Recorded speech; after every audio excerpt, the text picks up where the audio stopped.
예, 말씀을 보겠습니다. 다른 신들의 이름은 부르지도 말며. 우리 출애굽기를 쭉 읽어가는 동안에 오늘 또 설 명절을 맞이해가지고 이 말씀을 또 우리에게 하나님 주셨습니다. 쭉 지금 출애굽기 20장부터 10계명부터 시작해가지고 율법의 말씀을 쭉 우리에게 주셨어요. 그러니까 이 율법의 말씀이 우리에게 직접적인 지금 뭐 연관된 것도 있고 현재하고는 조금 현실에 안 맞는 것도 있지만 그 말씀 속의 흐름을 우리가 이해를 해야 됩니다. 하나님은 이 말씀을 통해서 우리에게 무엇을 주려고 하시는지, 그 가장 큰 맥은 뭡니까? 복을 주시려고 그 율법의 말씀을 주신 거예요. 그래서 이 출애굽기 말씀에 다 설명이 안 되어 있지만 신명기 말씀과 레위기, 민수기 말씀을 연결해서 보면은 의미를 알 수가 있고, 신약 성경에서 예수님이 하신 말씀과 또 사도들이 정언한 말씀들을 보면은 하나님의 그 참 뜻을 우리가 알 수가 있습니다. 모든 선지자들의 강령을 두 개로 딱 줄이면 뭡니까? 하나님 사랑, 이웃 사랑. 예수님이 말씀하셨죠. 그 하나님 사랑을 너 마음을 다하고 뜻을 다하고 목숨을 다해서 여호와 하나님을 사랑하라 그래요. 그렇게 사랑하십니까? 대충 사랑합니까? 어떻습니까? 그리고 내 이웃을 네 몸과 같이, 네 자신과 같이 사랑하라. 그 두 개를 합치면 뭡니까? 사도행전 1장 8절에 나오는 거예요. 가장 하나님이 원하는 뜻은 영혼 구원이에요. 그것 때문에 예수님이 이 땅에 오셨으니까. 십자가 지신 이유가 영혼 구원이에요. 우리의 막 부족한 것도 많고 막 여러 가지 십자가에서 다 끝내셨어요. 그러나 하나님의 자녀로서의 삶은 또 다른 차원이에요. 그 죄로 말미암아 내가 정죄 받지는 않지만 그 삶이 안 따라주면은 전도운동이 안 돼요. 그래서 예수님이 성령에 대해서 계속 말씀하신 겁니다. 성령으로 하지 않고는 안 된다. 그래서 초대교회 베드로를 중심으로 해서 그 초대교회 사람들이 아버지가 약속하신 것을 기다리라. 그 성령의 충만 은혜를 받기 전과 받고 난 이후가 달라도 너무너무 달라진 모습을 우리가 볼 수가 있습니다. 뭐 여러 가지 많겠습니다만은 완전히 달라져 버렸는데 이 사람이 전부 다 그리스도의 정인으로 서버렸어요. 당당하게 누구 앞에서도 이것만큼은 양보가 없는 거예요. 그리스도의 정인으로 너희가 십자가에 못 박아 죽인 그 예수를 하나님 살리셨는데 우리가 그 정인이다.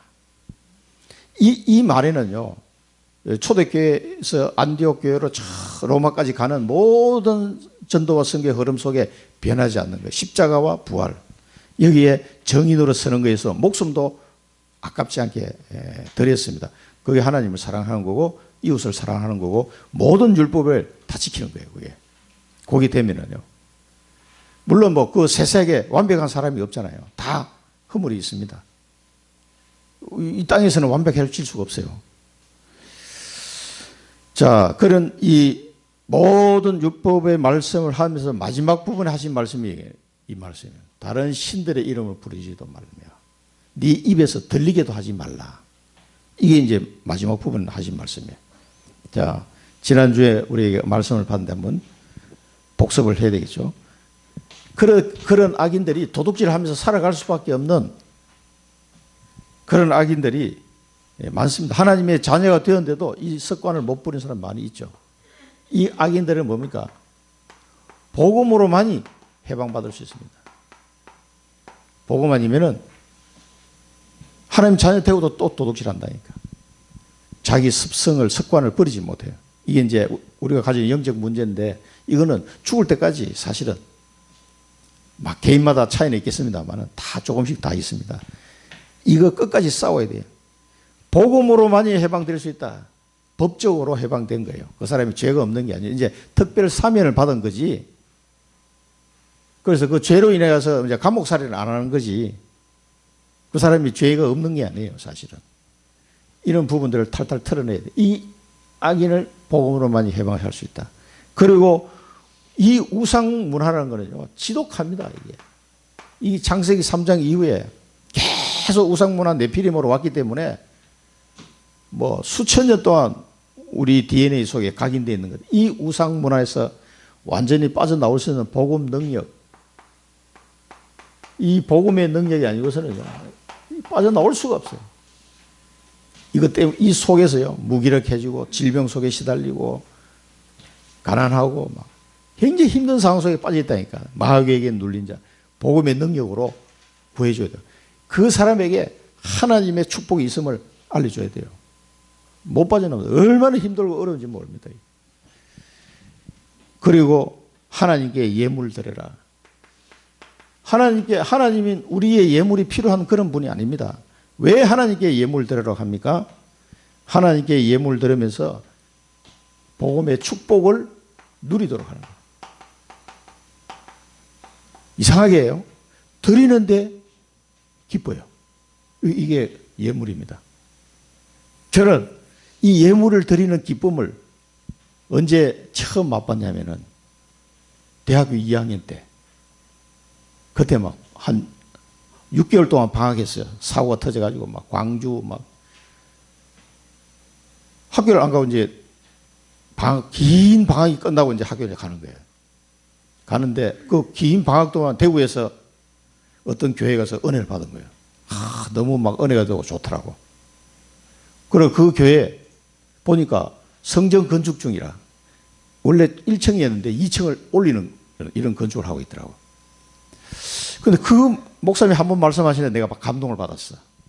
그래가지고 끝나고 이제 서울로 올라오는데 어머님이 용돈을 2만을 줬어요. 그 당시에. 이걸로 한 달 살아야 된 거예요. 근데 고속버스를 타려고 다 고속버스 기다리고 있는데 이상하게 내 마음에 감동이 오는 거예요. 건축헌금 해야 되겠다. 그 대학교 2학년 때. 그래가지고 2만 원을 봉투에 넣어가지고 교회 주소에다 가지고 그 건축헌금으로 합니다. 해가지고 편지 우편을 보냈어요. 근데 나중에 보니까 교회가 건축이 됐더라고. 근데 그 2만 원을 몽땅 다 드렸다니까. 그 나한테는 굉장히 큰 의미. 1980년대니까 80년도니까 그 큰 돈을 다 드렸는데 얼마나 서울로 올라오는데요. 내 마음이 기쁜지 차비만 몇 개 딸랑 남았거든. 이제 한 달 동안 이제 아무것도 없어. 이제 그렇게 살아야 되는데 내 마음이 그렇게 기쁠 수가 없더라고요. 그 교회에서 제가 결혼식을 올리고 우리 어머니 아버지 나중에 그 교회에 다니게 될 줄은 진짜 그때는 생각도 못했습니다. 야, 불과 거기서 5년 뒤에 제가 그 교회에서 결혼식을 올렸다니까.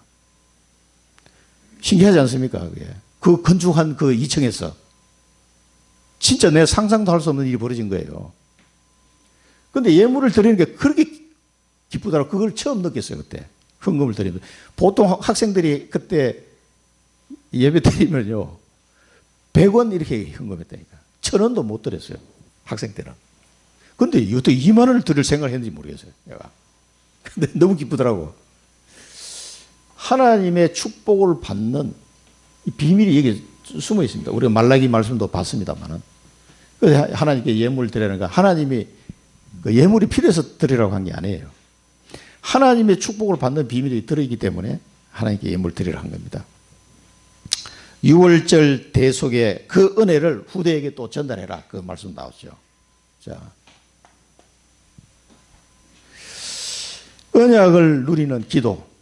여러분, 기도 24는 반드시 언약을 붙잡는 기도가 돼야 24가 됩니다. 하나님이 내게 주신 언약을 못 붙잡으면 24가 안 돼요.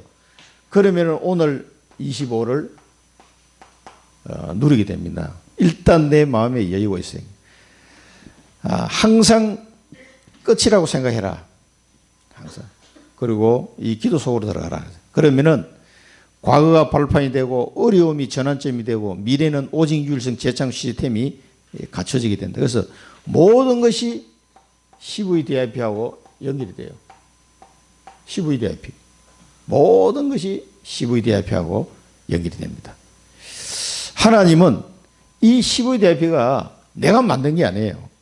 하나님이 내게 주신 최고의 선물이에요. 구원받은 나에게 주시는 하나님의 선물입니다, 이게. 그 뭐 선물을 굳이 그래 안 받으려고 막 애를 쓰시면 안 되지. 이 하나님의 CVDIP, 언약과 비전과 꿈과 이미지, 이게 뭡니까? 하나님의 그 축복이 이제는 구체화되는 걸 말하는 거예요. 그 프랙티스 통해서 뭡니까? 기념비적인 축복이 딱 남게 되는 거죠. 이 발자취를 남기는 이 인생의 흐름이 언약 자원의 흐름이죠. 이 구원받은 자는 다 이렇게 살아야 돼요. 하나님께서 다 준비해 놓은 게 있습니다. 우리 하나님의 계획은 어마어마해요. 그 우리가 이걸 바라보며 가는 거죠. 하나님의 자녀니까. 그렇게 될 때 부족한 우리를 통해서 하나님이요 237을 살리는 길로 가게 하실 겁니다. 그리고 병든 자를 치유하도록 이 돕는 자가 돼요. 나를 만나는 사람이 치유된다니까 이상하게. 내가 의사도 아닌데 근본적인 치유를 딱 하게 하시는 거예요. 그러면서 렘넌트들이 서밋으로 딱 세워가도록. 렘넌트들이. 어제 우리 카톡방에 보니까 양희수 집사님이 자기 다니는 그 공장에 29살 먹은 아가씨가 있는데 자기가 친해졌다 이거야. 그러니까 얘가 보면 가정 형편이 굉장히 어렵고 그런 것 같은데 목사님 기도 좀 해줬으면 좋겠다 그러더라고. 그래가지고 용암동 다락방에서 같이 기도하기로 했어요. 인여진이라고 인씨가 드물진데 인여진 렘넌트 29살인데 여자 렘넌트라고. 여진이는 이여진은 우리 옛날에 태양 렘넌트가 있었는데 우리 렘넌트 생각하니까 생각나네요. 그걸 위해서 기도해달라고 해서 기도하기로 했습니다. 뭐 사정이 어떤지는 모르겠어. 그 렘넌트가 이 생명의 복음을 받고 서밋으로 세워질 수 있도록 대충 뭐 이렇게 공장에 근무하고 하는 거 보니까 제가 공장하면 제가 전문인이 아닙니다. 20년을 공장에서 살았으니까. 그러니까 공장에 근무하는 사람들의 형편과 뭐 여러 처지와 이런 걸 제가 잘 압니다. 그 직위가 어느 위치에 있는 사람이냐 그러면 대충 딱 감이 와요. 기도해 주시기 바랍니다. 생각나실 때 인여진 렘넌트라고 하니까요. 자, 이런 삶이요 따라오는 거예요. 이게 나도 모르게. 자, 얼마나 감사합니까? 저 사람을 놓고 내가 기도해야 되겠다. 이런 생각이 드는 것 자체가 축복이죠. 렘넌트 25 기준은 뭡니까? 이 렘넌트 25 기준은 못 본 것을 보는 겁니다. 부모가 못 본 것, 지도자도 못 본 것, 현장 사람들이 못 본 것을 이 사람은 눈에 보여요. 남들이 못 보는 것이 이게 보이는 것이 렘넌트 25 기준이다 이렇게 했습니다. 이게 보여야 서밋이 되고 리더가 되는 거죠. 남들이 못 보는 걸 봐야 될 거 아닙니까?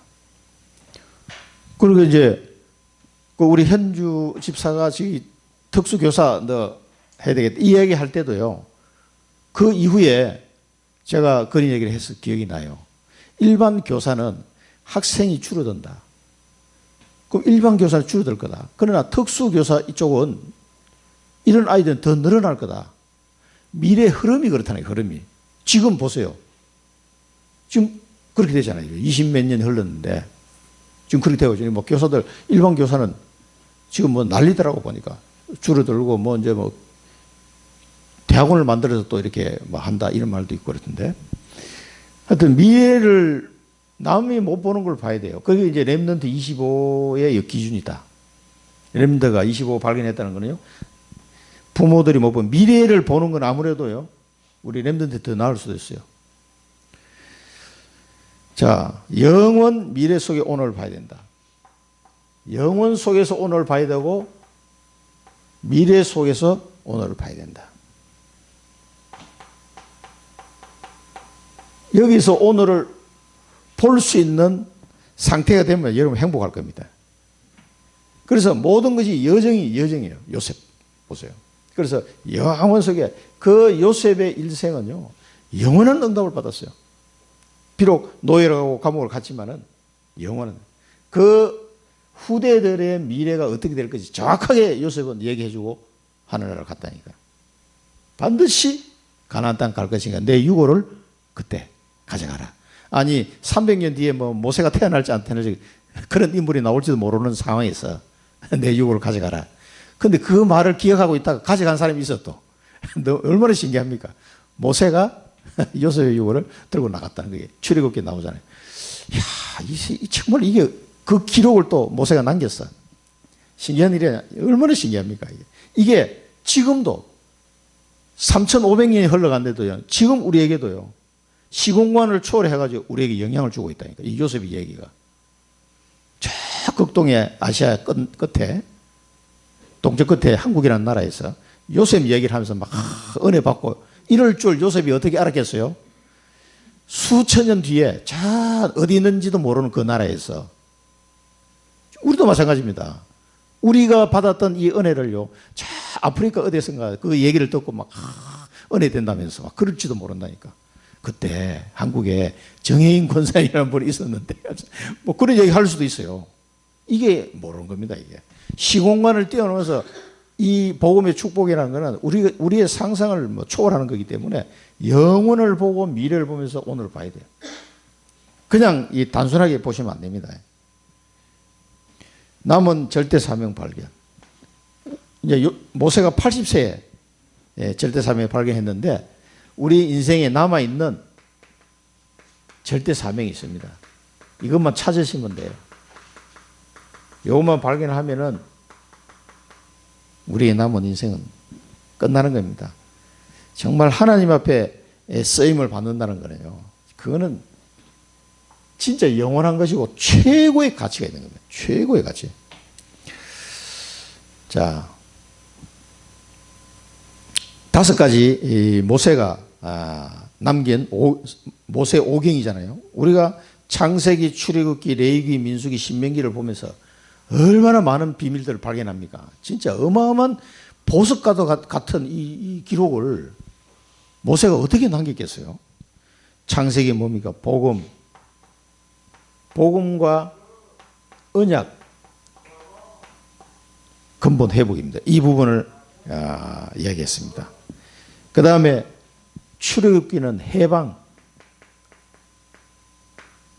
유월절, 구원, 죄에서 해방, 오순절, 성령 인도, 율법에서 해방, 수장절, 천국, 배경, 지옥에서 해방. 그게 로마서 8장 1절 2절에 나오잖아요. 생명의 성령의 법으로 죄와 사망의 법에서 너를 해방하였습니다. 이 해방의 메시지예요. 출애굽기는 완전 해방되어야 됩니다. 그 다음에 레위기는 뭡니까? 예배. 모든 우리의 삶은 예배 중심으로 가야 돼요. 왜 자꾸 하나님 예배 드리러 하겠습니까? 다 이유가 있다니까. 이유가 우리가 이거 안식일에도 보겠습니다만은 예배 중심의 삶이 안 되면 우리가 창세기 3장 체질이기 때문에요. 금방 돌아갑니다. 그쪽으로. 여러분 수요 예배 중지자들 저도 경험해 봤습니다. 수요 예배 금요일 한번 빼먹잖아요. 예배 참석하는 거 빼먹는 거 차이가 많아. 저도 직장생활 해봐서 압니다. 정신없이 일하다가 보면 막 빼먹는다고 이게. 또 막 해외 출장 가면 못 오잖아요. 그때 하고 또 참석했을 때하고 차이가 많이 난다니까. 야, 이게 영적으로 이렇게 차이가 나는구나. 이걸 제가 느꼈어요. 제가 아는 장로님 한 분은 저 해외로 일하러 가게 되니까 빼먹었어. 한 주를. 주일날 한 주를. 갔다 오더니만 아이고 장로님 막 혼났습니다. 뭐가 혼난 게 일이 뭐 잘못됐습니까? 그게 아니고 예배를 못 드렸더니 이게 너무 이상하다는 거예요. 그럴 겁니다. 그분이 이야기한 게 충분히 이해가 돼요. 저도 경험을 해봤기 때문에 일하다 보면 이게 어떻게 막 삐끗하다 빼먹을 때가 있거든. 야, 정말 힘들더라고. 이게요, 예배가 어마어마한 겁니다. 그 다음에 민수기는 땅, 12지파 땅 분배하는 거는 나에게 주신 땅이 있다니까. 저는 이걸 막 엄청 이야기하고 싶어요. 하나님이 나를 위해서 준비해놓은 현장, 나를 통해 꼭 복음을 전하고 싶은 땅, 현장이 있다니까요. 나를 위해서 준비해놓은 게 어떻게 나 같은 사람을 위해서 하나님이 땅을 준비해놨겠습니까? 아니 부모가 땅이 있는데 자식한테 안 주겠어요? 하나님 다 하나님 건데 이거. 요거는 이제 이 세상에 등기부 등본은 없습니다. 이게는 하늘나라에 등기되어 있는 땅이에요. 이 땅을 여러분 이 땅에서 등기 등본 된 것보다도 더 큰 축복이 하늘나라에 있습니다. 이 땅을 찾으셔야 돼요. 중직자가 돼가지고 자기 땅이 어딘지도 모르고 있으면요 참 곤란합니다. 꼭 찾으셔야 돼요. 12지파가 가기도 전에 이미 분배 다 했다니까. 이게. 줄 사람 생각도 안 하는데 하나님은 다 준비해. 모세가 다 정리했어요.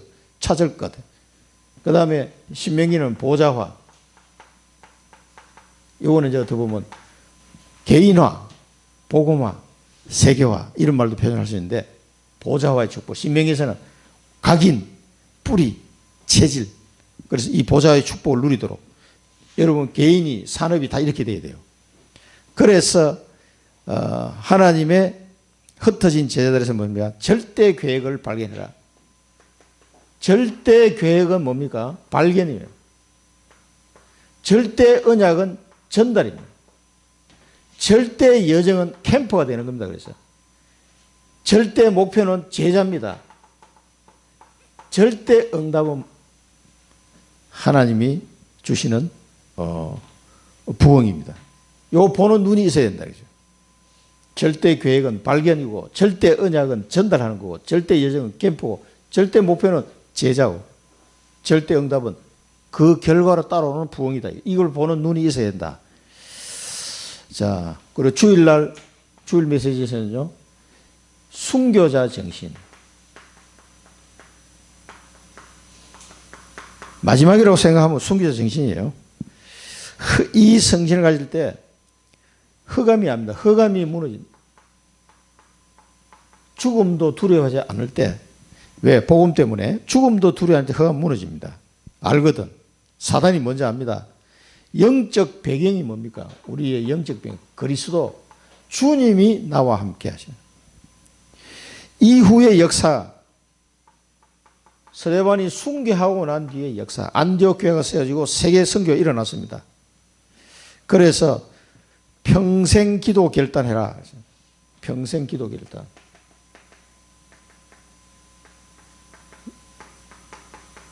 평생 기도 결단하려고 그러면요, 뭐가 있어야 되냐면은 하나님이 내게 주시는 평생의 언약이 있어야 돼요. 그래야 평생 기도 결단이 됩니다. 하나님이 내게 주시는 평생 언약도 없는데 무슨 평생 기도 결단이 되겠습니까? 내 인생을 어떻게 하고 살다가 어떻게 마무리할 건가, 하나님 앞에. 내 평생에 주실 축복의 언약이 있어요. 그게 발견이 되면 기도 결단하게 됩니다. 138 언약 속에 들어있는 나를 향한 평생의 기도 결단. 자, 이렇게 했을 때 하나님이 나를 통해서 새 뜰을 회복되도록 합니다. 결국 237 치유 서밋 할 수 있도록. 그래서 나의 전도, 나의 제자, 나의 나라를 찾아라. 이 현장에 나의 전도를 찾으면요, 나의 복음은, 그런데 하나님이 내게 주시는 복음의 콘텐츠가 있어요. 나의 전도를 찾으시는 거예요. 나만의 전도. 그 제주도 가서 만난 그 장로님도 일단 현장에 가서 복음을 전해봤대. 그래 영접운동도 일어나고 했는데 일단 전해보다 보니까 여러 가지가 깨달아지는 거예요. 아, 이거는 내가 이걸 잘못했구나. 이거는 이렇게 해야 되구나. 그 간증을 하시더라고. 그 일단 해보면 돼요. 그 따로 훈련 받을 것도 없어. 현장 가서 성령께서 나를 훈련시켜야지. 진짜로. 해보면 성령이 나를 인도하신다. 야, 요거는 잘못되고 기도도 하게 만들어요. 해보면 돼요. 나의 전도 나옵니다.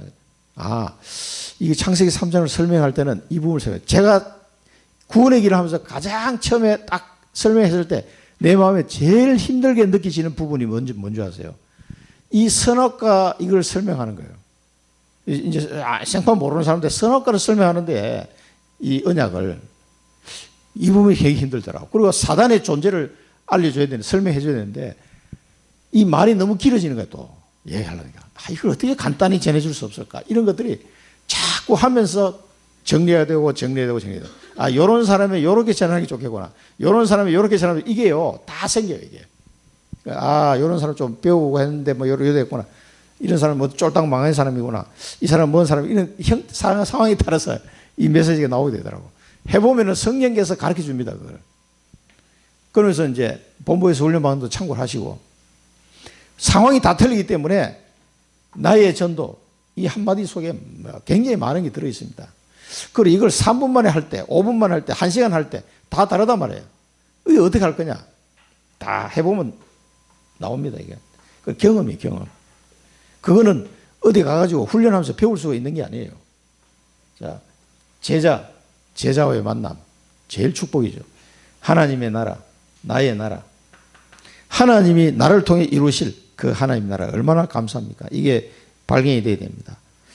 이 빌립이 사마리아 갔더니 막 역사가 일어나고 치유가 일어나고 큰 기쁨이 일어났다 그랬는데요. 이게 이제 빌립이 나의 전도, 나의 제자, 나의 나라를 찾은 거죠. 본론 한번 보겠습니다.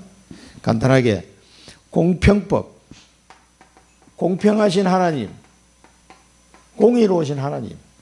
세상 사람들은 뭐 공명정대하고 뭐 공평하고 공정하고 뭐 말로만 하지 실제는 그게 잘 안 되더라고. 자기한테 유리할 때는 막 이렇게 하고 또 이 말이 달라져. 그러나 하나님은 영원히 공평하신 하나님이십니다. 자, 여기 보니까 첫 번째 보니까 거짓말 나온다. 거짓말. 거짓된 풍설, 위정, 부당정언. 쭉 여러 가지 이제 얘기가 나오는데요. 거짓말 하는 거잖아요. 자기 입장 곤란하면 이렇게 말을 바꿔버리고. 두둔하거나 굽게 하거나 거짓 일을 통해서 의로운 자를 죽이지 말라. 그러면 뇌물 뭐 이런 얘기가. 그 말은 뭡니까? 공평하지 않다는 얘기죠. 잣대가 달라. 요것도 이렇게 했다. 요것도 이렇다. 거짓말로. 자기한테 유리한 쪽으로. 우리가 성경 말씀을 보겠는데 이런 세상 사람들의 말을 따라가면 이렇게 됩니다. 그래서 민수기 23장에 보면 하나님의 말씀을 따라가 그랬어요. 이런 데 안 따라가려고 그러면요. 항상 하나님의 말씀이 기준이 되면 돼요. 하나님의 말씀 따라가라. 우리가 이 세상에 살기 때문에 언뜻 하면 그냥 사람 말이 옳은가 보다 이렇게 생각할 때가 많아요. 뭐 뉴스 나오거나 뭐 인터넷에 뭐 떠거나 무슨 박사가 얘기했다. 뭐 그러면 그게 맞나 보다 이렇게 했는데 우리는 그때마다 하나님의 말씀은 어떻게 돼 있지? 항상 이렇게 생각하셔야 돼요. 그리고 말씀을 찾아서 가야 이 안 따라가게 됩니다. 자, 그리고 원수의 길 잃은 소 나귀를 돌려줘라. 원수에 대한 얘기 또 나왔어요. 자, 원수의 어떻게 보면 이게 재산이죠. 원수의 길 잃은 소, 나귀 이거 보거든 이 돌려줘라. 주인을 찾아주라는 거예요. 찾아주라.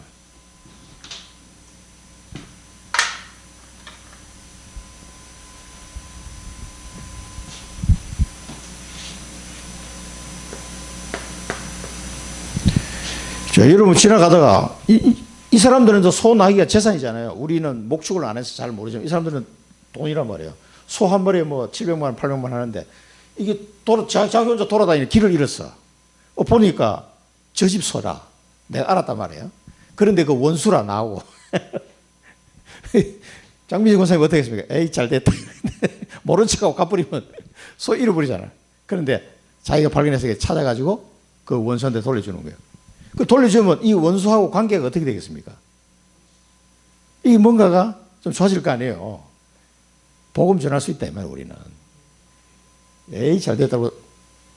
안 돌려주면은요. 근데 하나님 요 말씀이 다 나와. 쭉 이걸 얘기하시면서 왜 요대로 해야 되느냐. 너희들이 요렇게 하면 하나님이 너에게 복을 주기라. 이래서 나와요. 전부 다 그렇게 나와 있어요. 그 율법의 말씀을 지키면 하나님이 너에게 복을 주리라. 이렇게 나왔어요. 다 그렇게 나와 있습니다. 이거 찾아보면요. 자, 미워하는 자의 낙이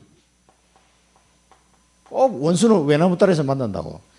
미워하는 자, 이 나귀가 짐을 너무 많이 실어가지고 막 쓰러졌어.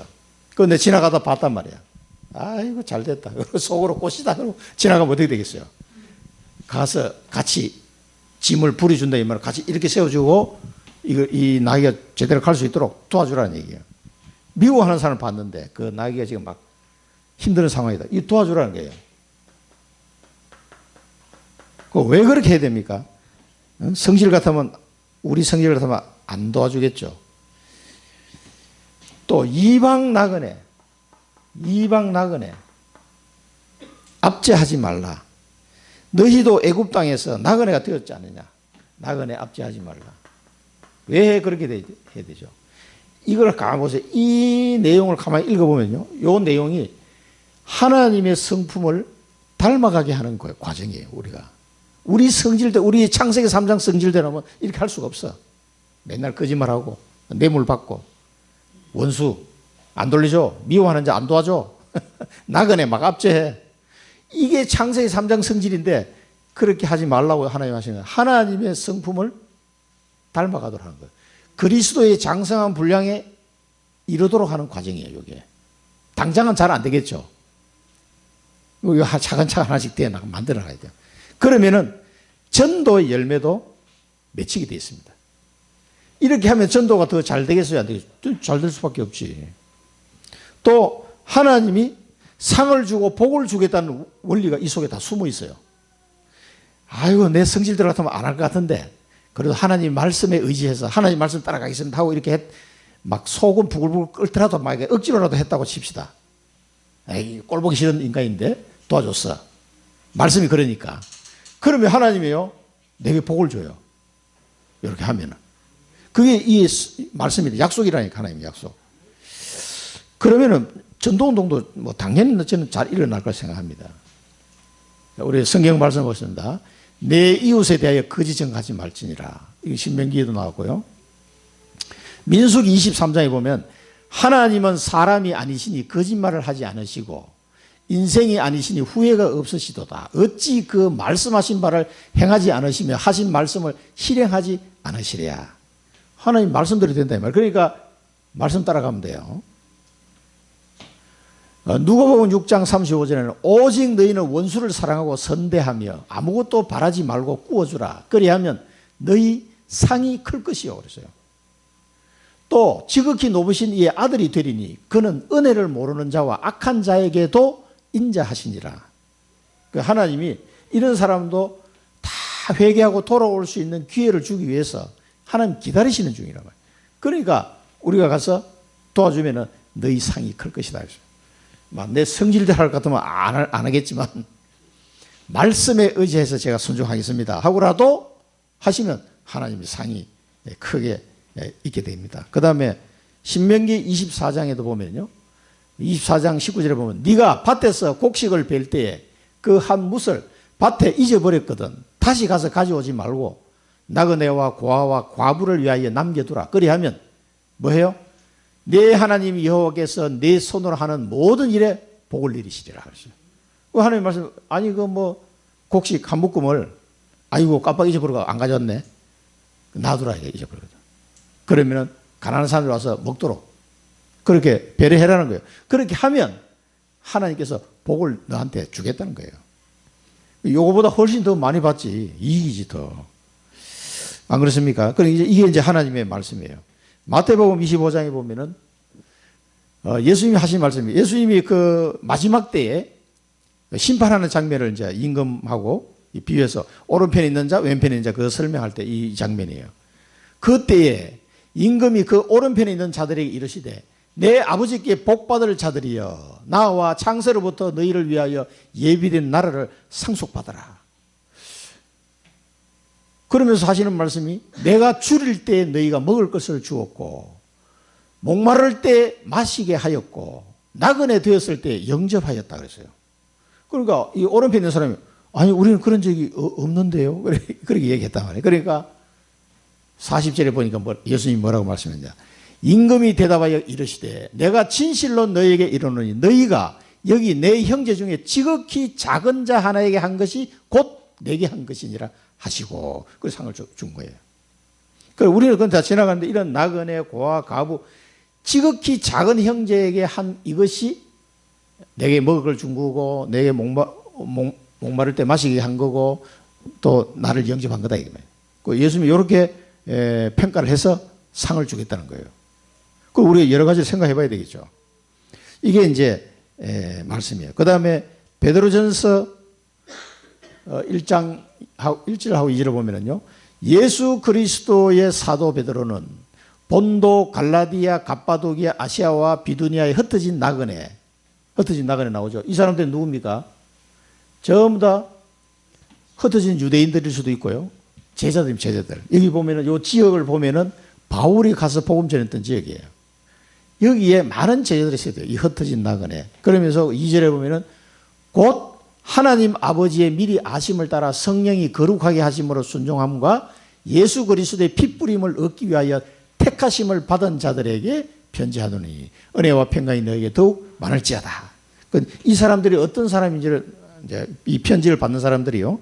어떤 사람인지 알겠죠. 이런 사람들이 뭐냐? 나그네, 흩어진 나그네. 잘 봐야 됩니다, 이걸.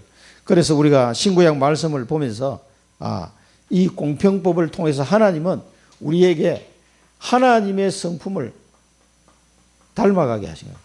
그리스도의 장성한 분량에 이르기까지 하시는 것이고요. 이걸 통해서 뭡니까? 전도와 선교에 유익하게 하시는 거예요. 율법을 지켜라 이게 아니라 요런 의미가 있다는 걸 이해를 하셔야 돼요. 그리고 결국은 이게 내가 상 받는 길이고 복 받는 길이라. 하나님이 창조의 원리를 그렇게 해놨어요. 이렇게 하면 여러분이 상급이 크고 하나님이 복을 내리실 겁니다.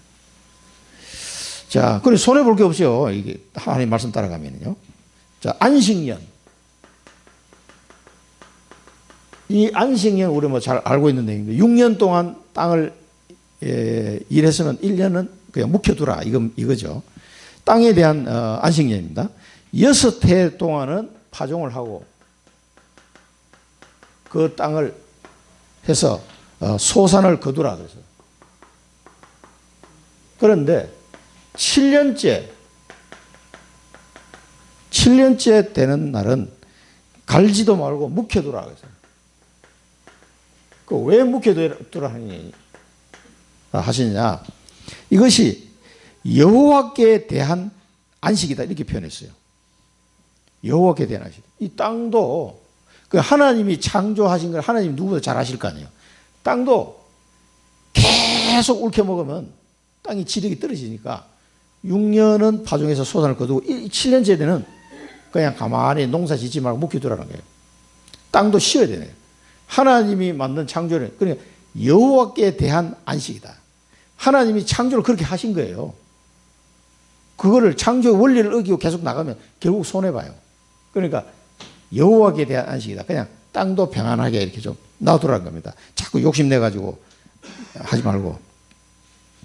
자, 하나님께 대한 안식이란 말은 하나님의 뜻이기도 합니다. 이게. 우리가 그 원리를 잘 이해를 해야 돼요. 그러면서 이렇게 한 이유 중에 땅만 쉬는 게 아니라 백성의 가난한 자들에게 먹게 하라. 그 이제 그냥 가만 놔뒀는데 왜 뭐 좀 나는 게 있잖아요. 이렇게 내가 거기 이제 농사를 가꾸지도 않고 그냥 내버려 뒀는데도 이게 좀 씨앗이 제대로 떨어져서 나는 게 있단 말이에요. 이런 거는 네가 거둘 생각하지 말고 가만 놔두라는 거예요. 그러면은 백성의 가난한 자들을 먹게 해라. 이 7년째 나는 요거는 가난한 자들을 먹게 하고 남은 것은 덜짐승이 먹으리라. 자, 이 하나님의 창조의 원리를 우리가 참 보면서 하나님의 사랑을 또 한번 생각하게 됩니다. 야, 땅도 이렇게 하나님의 사랑해. 그게 가인의 우선은 땅에 소출을 안 된다고 해서 완전히 그냥 유리방하는 자가 됐어요. 가인의 후손이 농사지면 이 농사가 안 돼. 저주를 받아가지고. 야, 가인의 후손은 그렇게 돼버린 거예요. 그러니 이게 네가 땀을 흘려 먹을 것을 이제 먹을 것이다 할 거잖아요. 그래서 이 땅도 묵혀두고 그러면 요걸 통해서 가난한 자나 덜짐승도 와서 좀 먹을 수 있도록 그렇게 배려를 해라는 겁니다. 아이고 내 땅인데 뭐 이 돈이 얼마인데 이렇게 하지 말고 그러면은요 그 레위기에 보면 이게 딱 나와요. 레위기 25장 4절에 보면 일곱째 해에는 그 땅이 쉬어 안식하게 할지 여호와께 대한 안식이라. 너는 그 밭에 파종하거나 포도원을 가꾸지 말며 네가 거둔 후에 자라난 것을 거두지 말고 가꾸지 아니한 포도나무가 맺은 열매를 거두지 말라. 이는 땅의 안식년입니다. 안식년의 소출은 너희가 먹을 것이니 너와 내 남종과 내 여종과 내 품공과 너와 함께 거론한 자들과 내 가축과 내 땅에 있는 들짐승들이 다 그 소출로 먹을 것을 삼을지니라. 요거는 너희가 먹을 것이 요거는 번역이 다른 번역 보면 요거 조금 이해가 잘 안 되게 되어 있는데 결국은 이 출애굽기에 나온 말씀하고 맥락을 같이 해요. 그래 이 7년째 묵혀둔 거는요 주인이 안 가져가. 주인이. 그 종들이나 가난한 자나 들짐승이 먹는 거예요. 그렇게 그냥 두라는 거예요. 그러면 하나님이 그 보상을 해줄까요, 안 줄까요? 다 있습니다. 다 하나님이 준비다 해놓고 그냥 손해보라고 하는 게 아니에요. 여기 25장 20절 21번 너 만일 너희가 말하기를 우리가 만일 7째 해에 심지 못하고 소출을 거두지도 못하면 우리가 무엇을 먹으리요 하겠으나 내가 명령하여 6째 해에 내 복을 너희에게 주어 그 소출이 3년 동안 쓰기에 족하게 하리라. 그 6년째는 막 3년 먹을 게 나오는 거예요. 그러면 7년째 파종 안 해도 괜찮고 8년째 씨앗을 뿌려야 될 거 아니에요. 그리고 9년차에 와서 거두게 되니까 3년 먹을 걸 미리 준다는 거죠. 너희가 8째 해에는 파종하려니와 묵은 소출을 먹을 것이며 9째 해에 그 땅에 소출이 들어오기까지 너희는 묵은 것을 먹으리라. 다 하나님의 준비 다 해놓고 얘기하신 거예요. 자, 그리고 이 안식한다는 말은요, 쉼을 말하는 거예요. 쉼. 하나님의 쉼.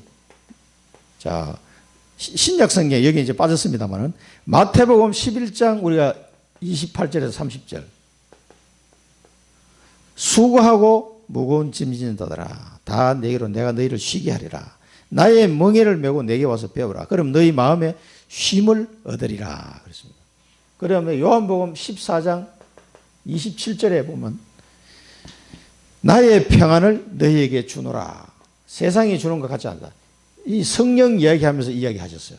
그래서 하나님이 주시는 참된 안식과 이 평안은요, 성령으로 말미암아 주는 것이고 그리스도 안에서 받는 거예요.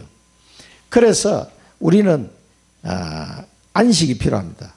이 쉼과 점검의 시간이 점검의 시간이에요. 요 7년째는요.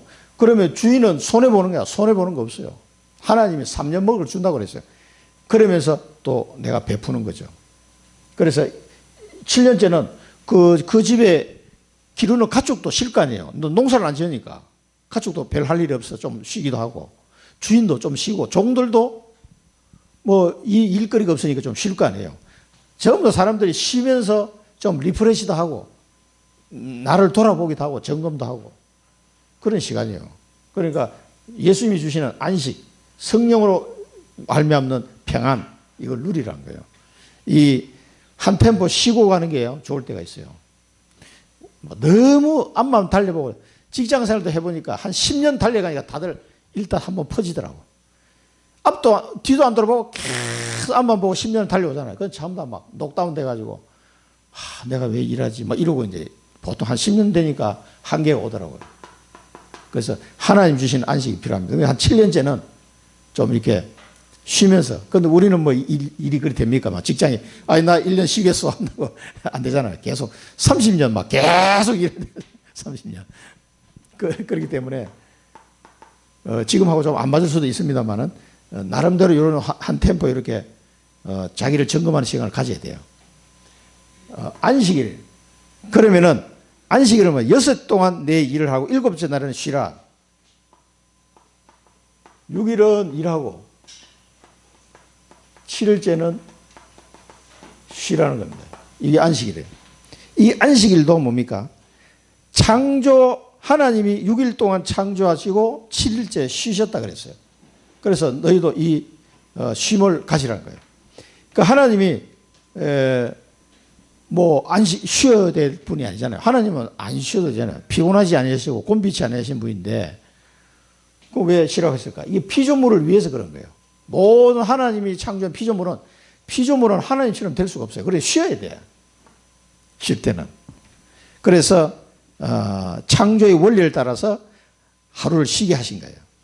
그러면서 이 안식일을, 이게 안식일인데 안식일을 하나님이 복을 주시고 거룩하게 한 거예요. 이 날을. 복을 주시고 거룩하게 하시고 뭡니까? 여호와를 알도록, 이 안식일을 통해서 너희가 여호와가 거룩하신 여호와이심을 알도록 하기 위해서 안식일을 했다. 그러면서 성회로 모이라고 안식일을 준 거다. 이렇게 설명하세요. 성회로 모이다는 뭔가 하나님께 예배한다 이 말이에요. 이 날을 특별하게 하나님 구별해서 복을 주시고 거룩하는데 예배 드리는 날이에요. 지금은 부활하신 주님을 기준으로 해서 안식 후 첫날 부활할 날을 기념으로 예배를 드리지만 구약시대 때는 이 안식일을 하나님 특별히 요 날을 주셨죠. 사실은 지금은 매일 안식일이에요. 그리스도 안에서 우리는 날마다 안식일이 돼야 돼요. 그리스도 안에 있으면 가능합니다. 매일 예배를 드려야 되는데 상황상 매일 들을 수 없으니까 이제 주일날하고 수요일, 금요일 이렇게 예배 드리는 게 우리 교회의 쭉 역사를 통해서 이게 이제 자리를 잡은 거예요. 자, 이렇게 되면은요, 굉장히 영육 간의 안식을 얻게 됩니다. 안식일의 원리를 아십니다. 그 다음에 소나 낙이나 여종의 자식이나 나그네 숨을 돌리리라 하거든요. 이 가축들하고 이 종들이 다 뭐야? 숨을 돌리리라 하거든요. 좀 쉰다 이 말이에요. 그래서 하루를 안 쉬고 가면 굉장히 영육간에 다 힘들게 돼 있어요. 이 창조 원리로 보면요. 그래서 저도 이거 직장 다니면서 이거 꼭 일요일날 특근하라고 그래가지고 이상한 그런 그 흐름이 있더라고요. 이게. 그거 안 한다고 막 얼마나 싸웠는지 몰라요. 꼭 그 예배를 못 드게 하니까 특근해야지 말이야. 딴 사람 특근하는데 왜 너는 안 하냐 이런 식으로.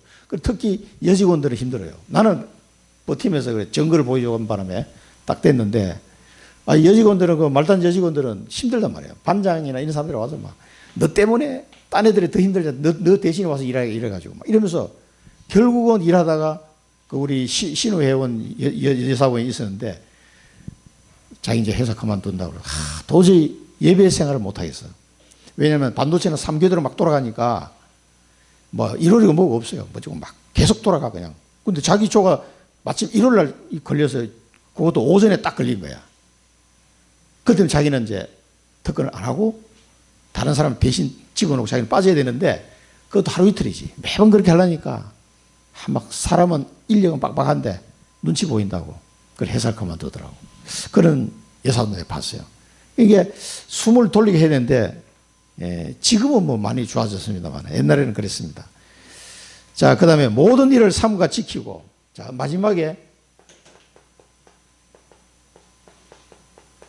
이 하나님 말씀한 모든 일 상기시키고 다른 신들의 이름을 부르지도 말고 내 입에서 들리게 하지 말라. 지키고 뭐죠? 다른 신들을 부르지 말라. 다른 신들. 그러니까 뭐 일하다가 안 되면 막 우리나라 고사 지내고 하잖아요. 그런 짓 하지 말란 말이에요. 왜냐하면은 그 당시에 이스라엘 주변에 있는 모든 나라가 다 우상 숭배하고 있었거든요. 특히 이제 가나안 땅 들어가면 심각하단 말이에요. 그래 다른 신들의 이름을 부르지도 마라. 그래서 오직 여호와 이름만 불러라 이 말이에요. 자, 출애굽기 한번 보겠습니다. 일곱째 날은 내 하나님의 안식일인즉 너나 내 아들이나 내 딸이나 내 남자나 여종이나 가축이나 내 문 안에 머무는 객이라도 아무 일도 하지 말라. 이는 엿새 동안에 여호와가 하늘과 땅과 바다와 그 가운데 모든 것을 만들고 일곱째 날이 쉬었습니다. 그러므로 나 여호와가 안식일을 복되게 하여 그 날을 거룩하게 하였느니라. 너는 이스라엘 자손에게 말해 이르기를 너희는 나의 안식일을 지키라. 이는 나와 너희 사이에 너희 대대의 표징이니 나는 너희를 거룩하게 하는 여호와인 줄 너희가 알게 함이라. 너희는 안식일을 지킬지니 이는 너희에게 거룩한 날이 됨이니라. 그 날을 더럽히는 자는 모두 죽일지며 그 날에 일하는 자는 모두 그 백성 중에서 그 생명이 끊어지리라. 레위기 23장 3절입니다. 엿새 동안은 일할 것이요 일곱째 날은 쉴 안식일이니 성회의 날이라. 너희는 아무 일도 하지 말라. 이는 너희가 거주하는 각 처에서 지킬 여호와의 안식일이니라. 성회의 날이다. 그 다음에 이사야 58장에는요 13절에 만일 안식일에 내 발을 금하여 내 성일을 오락을 행하지 아니하고 안식일을 일컬어 즐거운 날이라 여호와의 성일을 존귀한 날이라 하여 이를 존귀하게 여기고 내 길로 행하지 아니하며 내 오락을 구하지 아니하며 사사로운 말을 하지 아니하면 어떻게 해요? 14절에 네가 여호와 안에서 즐거움을 얻을 것이라. 내가 너를 땅의 높은 곳에 올리고 내 조상 야곱의 기업으로 기르리라. 여호와의 입의 말씀이니라. 약속하셨다 이 말이에요. 여호와의 입의 말씀이니라. 하나님 꼭 약속했으니까 안식일을 지키라 이 말이에요. 이 안식일을 통해서 하나님이 복을 주시고 복되게 한 날, 그리고 하나님께 예배하는 날 깊이 묵상하면서 하나님께 온전히 그 시간을 드리라는 겁니다. 그렇게 하면 즐거움을 얻을 것이고 높은 곳에 올리게 될 거고 야곱의 기업으로 기르겠다는 거예요. 그 하나님의 말씀이에요. 예수님은 어떻게 말씀하십니까? 인자는 안식일의 주인이라 그러셨고 또 이르시되 안식일이 사람을 위하여 있는 것이요 사람이 안식일을 위하여 있는 것이 아니니 이러므로 인자는 안식일에도 주인이니라. 그러니까 그리스도 안에 있으면 계속 안식일이야. 이게 여러분들 그리스도 안에 있으면요 하나님이 사람을 위해서 안식일을 이렇게 만드셨다. 우리에게 복을 주시려고 안식일을 만드신 거예요. 그러니까 이 안식일을 통해서 하나님을 예배하는 이 축복을 하나님이 주시는 복을 즐거움을 누리시기를 바랍니다. 결론입니다.